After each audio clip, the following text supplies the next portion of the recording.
অমাবস্যার রাত। এই নিস্তব্ধতার মধ্যে ভয়ঙ্করভাবে মটমট করে নারকেল গাছ ভাঙার শব্দ ভেসে এলো। চাঁদের আবছা আলোয় দেখা গেল এক ভয়ঙ্কর ডাইনি। তাকে দেখতে যেমন বিকট, আর তার পরনে ভারী অলংকারে ভর্তি। সে হলো মানুষকে খুব ভয়ঙ্কর ডাইনি। ধুর বাবা, গত 1 মাস থেকে যেন নিজেকে একটু রোগা রোগা মনে হচ্ছে।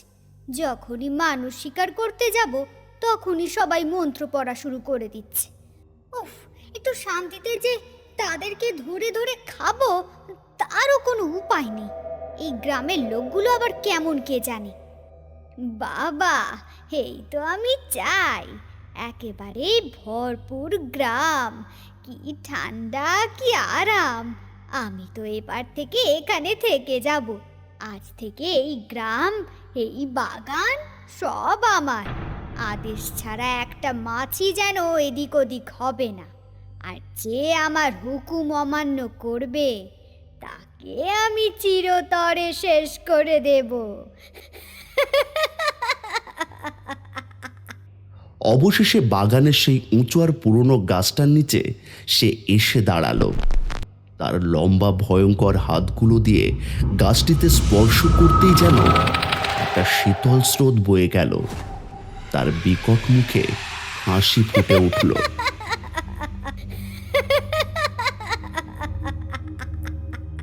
তখনই এক লম্বা লাফে শাকচুনি একেবারে উধাও হয়ে গেল গাছের সেই মগডালে। শুধু তার ভয়ঙ্কর হাসিটা রাতের অন্ধকারে ভাসতে থাকলো।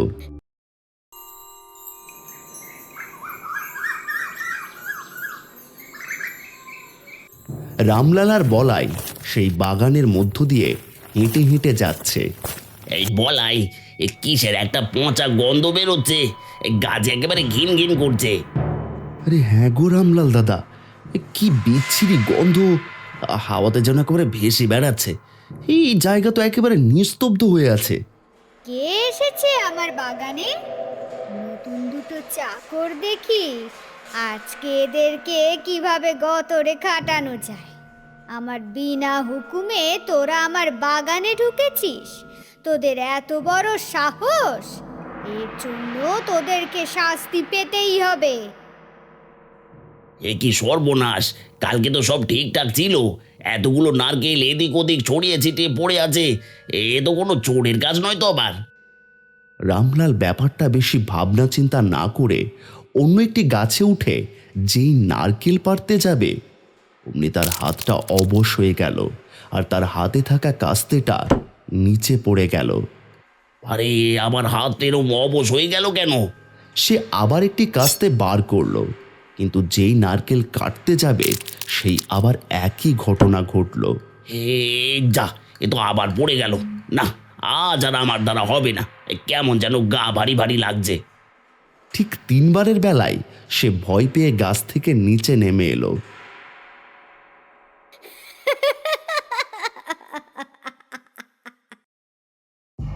রামলাল ভাই, তুমি কি কোনো ভয়ঙ্কর হাসির শব্দ শুনতে পেলে? আমার মনে হলো কেউ যেন খিলখিল করে আমাদেরকে দেখে হাসছে।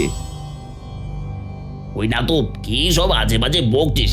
ফালতু বকিস না, তাড়াতাড়ি কাজ কর। দুপুরবেলা কাজ করতে করতে বলাইয়ের খুব জল তেষ্টা পেল। রামলাল ভাই, খুব তেষ্টা পেয়েছে বুঝলে। জলের বোতলটা কোথায় গো? এখানেই তো রাখা ছিল। দেখ, ওই সবে কোথাও থাকবে, হয়তো কোনো আড়ালে পড়ে গেছে। না তো, কোথাও তো নেই। ঠিক সেই সময় সেখান থেকে একটা ভয়ঙ্কর হাসি ভেসে এলো, যেটা শুধু বলাই শুনতে পেল। তেষ্টা পেয়েছে বাবু? তেষ্টা? জল খাবি? যা, গিয়ে ওই পুকুরের জল খা। তোদের মতো ফালতু লোকের জন্য ওই পুকুরের জলই ঠিক আছে। আমার বাগানের শুদ্ধ জল তোদের জন্য না। কে কে কে কথা বলে? এদিক ওদিক তো কাউকে কোথাও দেখছি না, কিন্তু এই আওয়াজ কোথায় থেকে আসছে? আর সঙ্গে তো হাসির শব্দ। এ বলাই, কি হলো রে? এই বিড়বিড় করে তুই কার সাথে কথা বলছিস? পাগল টাগল হলি নাকি? রামলাল ভাই, বাড়ি চলো আজকে। আমার কেমন যেন আজকে একদম ভালো লাগছে না। এই বাগানে নিশ্চয়ই কোনো গোলমাল আছে। রামলাল আর বলাই হাঁটতে হাঁটতে চলে গেল।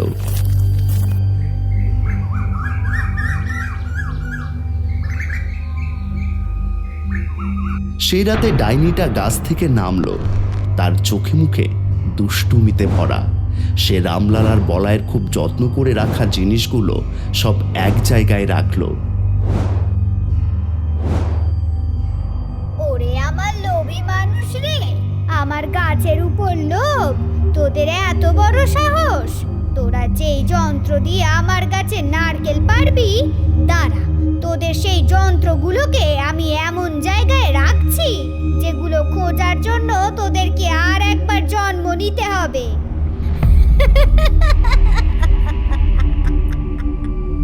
হাসতে হাসতে এক এক করে যন্ত্রপাতিগুলো সে ওই নদীতে ফেলে দিল। নদীর মধ্যে ধপাস ধপাস করে যন্ত্রগুলো পড়ার শব্দ রাতের নিস্তব্ধতাকে ভেঙে দিল। পরদিন রামলাল আর বলাই সেই বাগানে আবার এলো। এ কি রে বলাই, সব যন্ত্রপাতিগুলো গেল কোথায় বল দেখি? নিশ্চয়ই কাল রাতে চোর এসে সবগুলো চুরি করে নিয়ে গেছে। চলো তো নদীর ধারে গিয়ে একবার খুঁজে দেখি। তারা দুজনে হাঁটতে হাঁটতে নদীর ধারে এলো।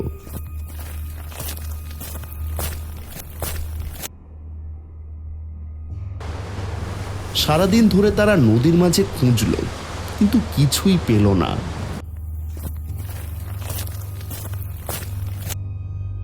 যা, আজকে সারা দিনটাই বরবাদ হয়ে গেল। এ কি সর্বনাশ! এসব কি? এই দড়িগুলো অনেকগুলো গিট দিয়ে রেখেছে কে? এই গিটটা তো খোলা যাবে না রামলাল ভাই, এ তো খুব শক্ত গিট, আর কি বিচ্ছিরি গন্ধ বেরোচ্ছে এই দড়ি থেকে। খোল, এবার গিট খোল। গিট খুলতে খুলতে একেবারে সকাল হয়ে যাবে, তবু একটা গিট খুলতে পারবি না। আমাকে রাগানোর ফল এখনো কিছুই দেখিসনি। এ বলাই, আমি বুঝতে পেরেছি এটা কোনো সাধারণ চোরের কাজ নয়। এ কোনো ডাইনি আস্তানা নিয়েছে আমাদের এই বাগানে। তাহলে এখন কি করবো রামলাল ভাই?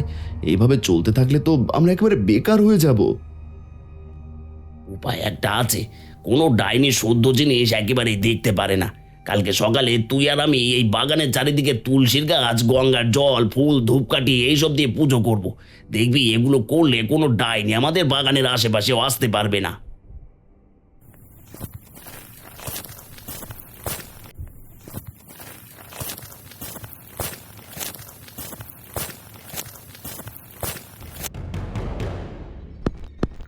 পরদিন সকালবেলায় রামলাল গোটা বাগানে ধূপকাঠির ধোঁয়া ছড়িয়ে দিল,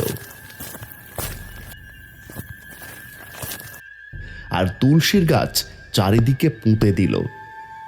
এদিকে বলাই সবদিকে গঙ্গার জল ছিটিয়ে দিল আর ফুলগুলো ছড়িয়ে দিল।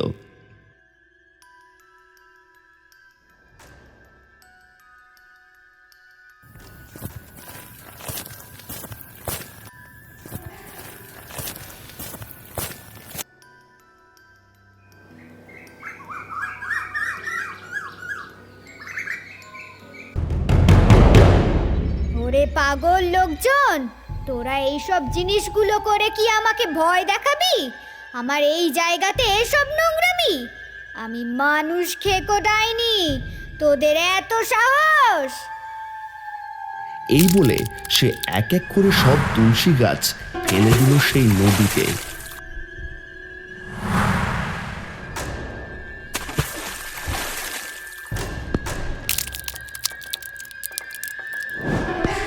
কি হলো রে সব পাগলের দল? কই তোর তুলসী আর গঙ্গার জল? এসব করা তো সবই বেকার হলো। শুধু তাই নয়, সে নিজের আনন্দে গান গাইতে গাইতে মনের আনন্দে নেচে উঠল। ঝিকিমিকি তারা সব নাচের সাথে, দুই বোনের পরি এলো এবার এই জাদুর রাতে। হাসির রেশে ভেসে যায় আমার এই প্রাণ, ডাইনির বাগানে বাজে ভারী মিষ্টির গান।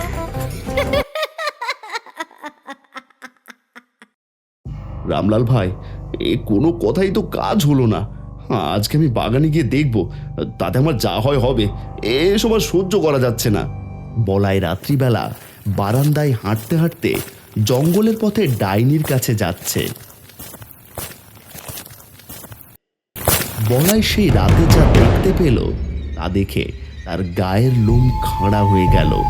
ডাইনি গাছ থেকে নেমে এসে রান্না বসিয়েছে। তাদের কড়াই চাপানো একটা মানুষের মুন্ডু, আর তার ধরটা যেন নিচে পড়ে আছে। কিন্তু সেই ভয়ঙ্কর দৃশ্য দেখে বিশাল ভয় পেয়ে গেল। নে এনে খা, এমন রান্না তোরা পাবি কোথায়? এই বাগানের বেকার মানুষগুলো খালি নারকেল আর নারকেল, তারা তো সব খাওয়া দাওয়ার কিছু মানেই বোঝে না। ওরা কি কেউ আমায় রান্না করে খেতে পারবে? হঠাৎ ডাইনি রান্না থামিয়ে ঝোপের দিকে তাকাতেই সে বলাইকে দেখতে পেল। বলাই বুঝে গেছে তাকে ডাইনি দেখে নিয়েছে। কিরে, কখন এলি? তুই লুকিয়ে লুকিয়ে আবার রান্না দেখছিস? খুব ভালো লাগছে না দেখতে? তোর জন্য আমি এক বাটি তুলে রেখেছি, কাল সকালে এসে তুই খেয়ে যাস। না হলে কিন্তু আমি তোর ঘরে গিয়ে দিয়ে আসবো, মনে থাকবে তো?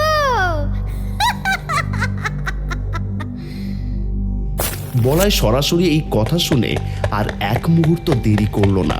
সেখান থেকে সে তাড়াতাড়ি করে বাড়ির দিকে দৌড় দিল।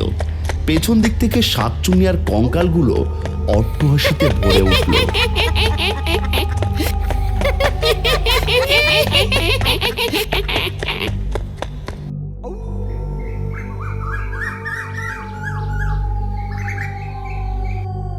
বাবা, আমাদের বাঁচান বাবা, আপনাকে তো সব কথাই খুলে বললাম। রাত্রিবেলায় ওরা আমার ছেলেকে মেরে ফেলতো, ও এক ভয়ঙ্কর ডাইনি। ওম নমো শিবায়, ওম নমো শিবায়। ও তো একটা ভয়ঙ্কর ডাইনি, ওকে এত সহজে মন্ত্র দিয়ে কাবু করা যাবে না। আচ্ছা, তোকে দ্বিতীয় একটা বুদ্ধি দিচ্ছি। তোরা ধনুচির সঙ্গে কর্পূর মিশিয়ে ওই গাছটার নিচে রেখে দিবি। এতে ডাইনি কর্পূরের গন্ধে থাকতে পারবে না আর পালিয়ে যাবে। যা, আজ তোরা সারা বাগানে কর্পূর ছিটিয়ে দে, দেরি করিস না। গন্ধে সে টিকতে না পেরে নিজেই পালিয়ে যাবে। ওম নমঃ শিবায়।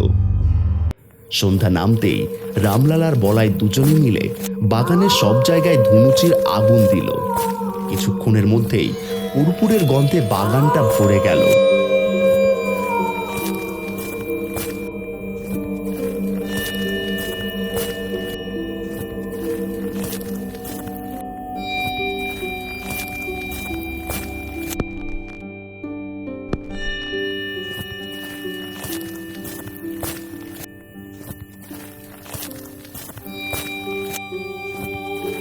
উপর থেকে শাকচুন্নির হাঁচির আওয়াজ বেরিয়ে এলো। কি বিচ্ছিরি গন্ধ রে! নাক যে একেবারে জাহাজ ঢুকে গেল।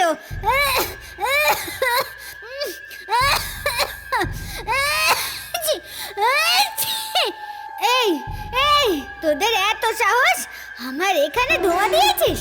দাঁড়া দাঁড়া, দেখাচ্ছি মজা। এই নে এবার তোরা সামলা। হঠাৎ বাগানের মধ্যে বিশাল ঘূর্ণিঝড় শুরু হলো। সেই সবগুলোকে উঠিয়ে ডাইনি ছুঁড়ে মারল তাদের ঘরের দিকে।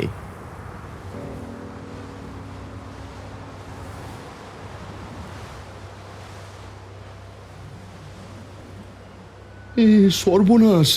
রামলাল ভাই, এই দেখো, এ কি কাণ্ড! ওই ধুনুচিগুলো উঠছে আর আমাদের দিকে আসছে। হ্যাঁ, সর্বনাশ! তাহলে তো আগুন লেগে যাবে ঘর বাড়িতে, সব পুড়ে যে ছাই হয়ে যাবে। দৌড়া দৌড়া, তাড়াতাড়ি সব নেভাতে হবে তো। তারা তাদের বাড়ি বাঁচানোর জন্য ছোটাছুটি শুরু করে দিল।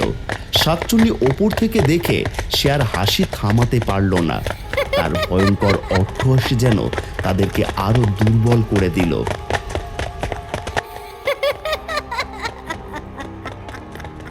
কি কেমন লাগছে এবার? দেখ আমার সঙ্গে পাঙ্গা যতবার নিবি ততবারই তোরা হারবি। আর কি কোনো উপায় নেই ওঝা মশাই? আমাদের বাড়ি ঘর সব কালকে পুড়ে যেত, দুবার আমরা হেরে গেলাম। বুঝেছি। একে ভয় দেখিয়ে কোনো লাভ হবে না, ওকেও ভালোভাবে শায়েস্তা করতে হবে। সব থেকে বড় দুর্বল হলো ওর মানুষের লোভ। আমরা ওই দুর্বলতাকে ওকে এবার দেশ ছাড়া করব। ওম নমঃ শিবায়। আমি যা বলছি তোরা মন দিয়ে শোন।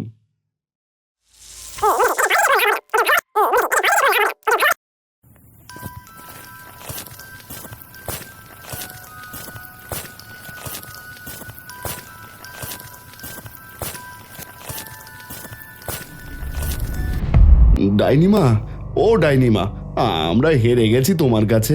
আমরা তোমার জন্য কিছু খাবার নিয়ে এসেছি। এই দেখো, দয়া করে খেয়ে নাও তুমি। কি এনেছিস রে? এতদিনে তোরা বুঝতে পেরেছিস দেখলি আমার ক্ষমতা ঠিক আছে। তোরা নিচে রেখে দে, আমিও দেখলাম তোদের কেমন বুদ্ধি হয়েছে। দুবার জেতার জন্য ডাইনির মনে কোনো সন্দেহ এলো না। সে তাড়াতাড়ি করে গাছ থেকে নেমে এসে থালা সাজানো সেই মানুষের মাথাটা তুলে নিল। বাহ, শেষ পর্যন্ত তাহলে আমাকে বুঝতে পারলো। দেখতে তো আমাকে বেশ লাগছে, আর গন্ধটা তো বেশ সুন্দর। এই বলে দেরি না করে তাড়াতাড়ি করে মানুষের মাথাটা হাতে নিয়েই মুখে পুরে নিল। তারপরে সে অবাক করার মতো কাণ্ড ঘটল। ওরে বাবা রে, এ কি খাওয়ালি রে আমায়? কি বিচ্ছিরি, মরে গেলাম রে, মরে গেলাম। সব পাগলের দল, কি সব পাগলামি করলি তোরা? মানুষের অরিজিনাল মাথার বদলে আমাকে মাটির মাথা খাওয়ালি। তোরা আমাকে এভাবে অপমান করলি, এই ডাইনিকে তোরা এইভাবে ঠকালি।